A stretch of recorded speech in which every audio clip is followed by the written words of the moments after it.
what would be your advice to a first-year course leader to help make their labs less daunting and overwhelming to their students?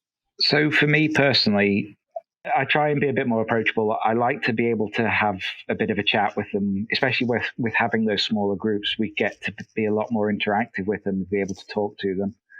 And the other thing is to try and help them realize that science isn't perfect. Sometimes stuff goes wrong, and it's not necessarily about whether it's gone wrong or right. It's about why it's done that and how to interpret what you've got, especially from a biological point of view.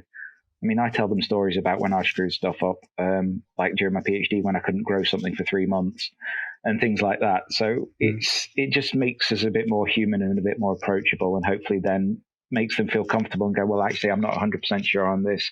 Can you just give me a couple of pointers and things like that? So, yeah.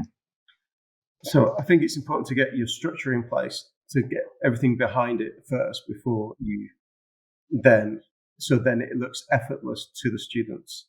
So that you, even though it's not behind closed doors, it's maybe not, but make sure it's effortless to the students, and there's nothing that you can't solve. But also make it fun, and the preparation for the demonstrators as well is really important. So they make it look effortless, even if it's the first time they're demonstrating a prac with a group. Spend the time with them before, and we have a little cheat sheet of where and when the students can go off track for their pracs, and then how we can bring that back, and how it doesn't really matter. In the end, you can work something out for them. So that structure behind it is really important.